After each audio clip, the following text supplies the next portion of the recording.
Hello, my name is Kaylee Muyang, I'm Latrell Crandall. I'm Layla Goss. And I'm Merrick Payne. and this is our review of the 2017 film Lady Bird, directed by Greta Gerwig. So first, we just wanted to start off with a quick synopsis of what Lady Bird is. So basically, Lady Bird is a coming of age film that delves into the relationship between a mother and daughter, her best friends, and her new love interests. Throughout the film, Lady Bird works to discover herself and she metamorphosizes into the person she's always wanted to become. And by the end of the film, Lady Bird achieves a sense of gratefulness not only for her mother, but for where she has come, the journey she went through, and where she is now. And so in this presentation, we will focus on specific major concepts and themes like feminism, Catholic influence, relationship dynamics, and self discovery and identity throughout the movie.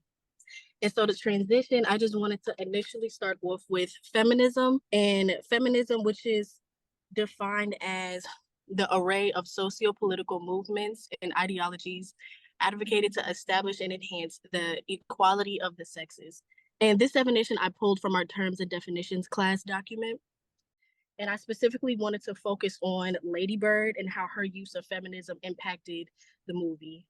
So Lady Bird has displayed instances where she's executed dominance, strength, and she stood up for herself in specific moments, specifically with her mother, her ex-boyfriend, and her love interest. And Zainab Aden at medium.com dives into feminist theory and how it relates to Lady Bird.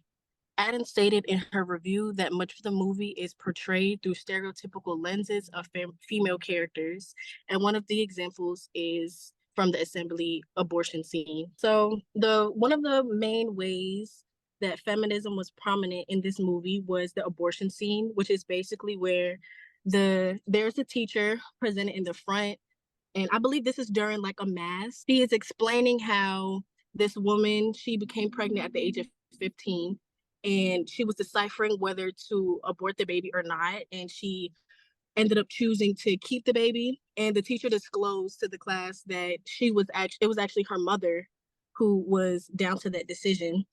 And so she was basically saying that to tell everybody about how morally wrong abortion is down to it. This is prominent of feminism on Lady Bird's account because she told the teacher that if something looks ugly, that doesn't mean that it's morally wrong. And she compared this to taking a picture of her genitals while she was on her period. And so I feel like her speaking out does show feminism because she confidently was able to speak about how she felt despite maybe like the pressure from the teacher or how the teacher was trying to make abortion seem unethical to the entire class. So the second scene where feminism was prominent was the virginity scene. And that was basically when Lady Bird and Kyle, who was a man that took her virginity, they had a conversation after the sex. This was feminism on her part because she passionately told Kyle, who lied and said that he wasn't a virgin. She confidently told him that throughout the beginning of the conversation, he heavily emphasized his virginity, and that made her believe that when they did have sex, they took each other's virginity. And I would say that this is strong feminism because while he was trying to debunk what she said, she stood very proud and she was able to confidently explain how that made her feel and how he was wrong from the beginning. So my theme that I did was relationship dynamics. And the first theme is between Lady Bird and her mom, Marion.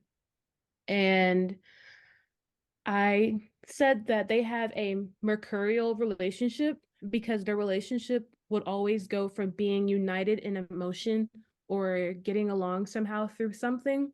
And next thing you know, it's a disagreement or an argument due to their opposing sides. And even though they're either on the verge of an argument or in moments of aggression, they still have that mother-daughter love.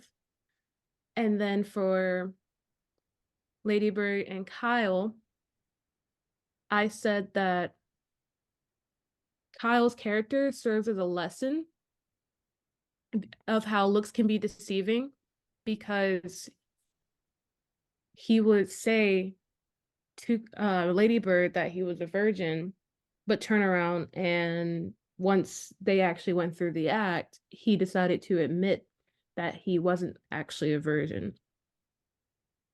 And also throughout the movie, we see a lot of his true persona showing, which is another reason why it's important to look beyond the surface level of someone when you're judging their character. And then for Lady Bird and Julie, Julie was supposed to be Lady Bird's best friend and her childhood friend, and she did try to leave her behind, but their friendship still remained strong even though they faced a lot of conflicts and misunderstandings throughout the movie. And then Ashley Haji Mirsadeji puts it in her best review by explaining that Lady Bird's relationships with characters who were thought to propel Lady Bird's life in the direction she wanted actually ended up being opposite of the relationships and connections she was going for. And in this case, many viewers took Kyle's character, for example, as he's an asshole, but he's hot, so it's okay, which completely goes against the point of his character. So the first scene, like I said, they have a mercurial relationship because mainly her mom's mood, Marion, could always be quickly changed or it was unpredictable. And the same goes for Ladybird, because one moment they'll both have a little moment of getting along, and the next moment they're arguing. And so this scene is part of the scene. I can't remember exactly which scene this is, but one primary scene example is Lady Bird and her mom when they are leaving the hotel and they're in the car listening to an audiobook, and they go from being united in emotion to a few minutes later her mom is basically talking down on her decision to want to go to college in the East Coast. And her mom is a very strong-willed person who just wants what's best for Ladybird, but Ladybird wants to be loved for who she is as a person instead of having to go along the path of her mom's. She wants to be able to forge her own. And then for this scene, this is actually the scene where Ladybird loses her virginity to Kyle.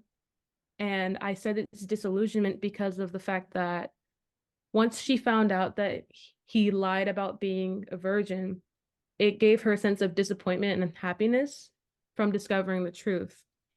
And Kyle's character is served as a lesson because his charismatic, mysterious persona, it originally attracts Lady Bird. And as their relationship progresses, his true nature is revealed, and she realizes, especially after this scene, that he's not as deep or genuine as he lets on to be, and that he really wanted the attention from Lady Bird, so he made her believe that he was a virgin, and then admits that he wasn't. And that's what really causes her to question his character. And then we learn ultimately that Kyle is more interested in himself and his persona, which ultimately led to their breakup. So throughout the film, the location that is the Catholic influence that is really consistent is her private Catholic school. And there's a scene specifically where Lady Bird at the very beginning, they're in like I guess a school mass or school mass. And she goes up to receive the Eucharist, or what you would do is receive the Eucharist or the body of Christ. And she crosses her arms in front of her chest, which if you know about Catholic masses and how all of that works, basically is a sign to the priest that you are not Catholic. And to me, I took that as representation of she doesn't feel like she belongs in that area. She doesn't claim that space to be hers. But she does have a very close, almost mentor-like relationship with a nun on her campus. A nun who has an administrative position among the campus, the Catholic school, and her name is Sister Sarah Joan. And Lady Bird and her changing relationship with the church post high school graduation is something that was very telling, at least to me, upon watching the movie. And there's Catholic influence present everywhere, from the conversations that she has, having crucifixes around her, or saying prayers before going on stage during her theater performances, since she is a part of the theater program, and even how involved the priests and nuns are in their extracurriculars. But one thing that I found interesting was, so America Magazine, which is a Catholic publication, they actually praised Greta Gerwig's film. They praised Lady Bird because of the ability to capture Catholicism as something that was more human and wholesome instead of being stuffy, which is what a lot of people, I guess, stereotypically think that a Catholic school experience would be, when rather Greta was able to show that Catholic school didn't have to be stuffy, that you could still have fun extracurriculars. It was just rooted a lot more in God and religion. This is the skirt checking scene. Now, there's a portion in the movie, in this scene specifically, where this nun, Sister Sarah Joan, and this girl to her right is Jenna. She is the popular rich girl in school. Jenna gets in trouble for how short her skirt is. Now, this is something that is very relatable coming from somebody who went to a Catholic school for 10 years. We did have skirt checks. And the whole point of doing a skirt check is to, quote unquote, minimize as much temptation from the male classmates as much as possible. And this is something that, to me, directly is a direct pipeline to patriarchy and that whole notion of kind of limiting women from what they can wear, what they can do, how they can dress, all that kind of stuff, for power, and also just to limit their ability to think for themselves and have their own body autonomy and freedom. Okay, so the thing that I touched on throughout the movie was self-discovery and identity. The New Yorker described Lady Bird's path to self-discovery as a fierce struggle, and as she fought to carve her own path, she ultimately returns to who she is at her core, Christine, which is her given name. Throughout the film, the theme of discovery and identity is very prevalent and is a driving force of the plot. Many characters display aspects of the theme, and the movie does a good job of humanizing certain characters and allowing ourselves a glimpse into their stories. These moments really help to push Lady Bird's story along as well, because it shows that we don't exist in a vacuum and our stories and identities are always being influenced by the people in our lives. Because the movie is set mostly in high school, we get a front row seat to the experiences that young people go through during some of the most formative years of their lives. So in this first scene, this depicts Lady Bird auditioning for the school play, and the teacher asks her if Lady Bird is her given name, and she says that it is because she gave it to herself. This shows an example of Christine addressing how she prefers to go by Lady Bird. And throughout the movie, we see how Lady Bird is trying to find her place in the world and discover who she is. I think that she's given herself a new name as an expression of her sense of agency and as a desire to not be confined to the circumstances she feels she is being bound by in her life. So in this scene here, I called it Girl Talk because this shows Lady Bird. This shows Lady Bird and Julie and some of the other girls gathered around Jenna, intently listening to her stories about having sex. Jenna is depicted as the popular girl, as we've already touched on previous. And I think it's important to note also in this conversation, there's a sidebar between Julie and Lady Bird where Lady Bird says that she's not going to eat lunch because she's trying to lose weight. I think that this scene is an example of young girls trying to discover who they are within the bounds of a patriarchal society and through a lens that is heavily influenced by the desire for male validation and the perception of being popular and attractive as an indicator of their value as young girls. So our final review of Lady Bird was that we highly recommend this movie to young adults. And honestly, I feel like anybody for that matter, but definitely young adults for sure, because there's a lot of relatable topics and conflicts that happen. Lady Bird not only shined a light on self-discovery, but it also showed how you can have an entire self-discovery journey just to end up where you began. But this time with more life experience and wisdom. Lady Bird tries to spread her wings in new directions and quickly realizes that those directions aren't necessarily the right ones. The casting in this movie is great, with the one critique of a lack of minority actors, which was something that I had noticed, and that the other members of this group had noticed as well and talked about, which limited us from viewing this movie from an intersectional or diverse lens. But with that being said, that concludes our review of Lady Bird. Thank you.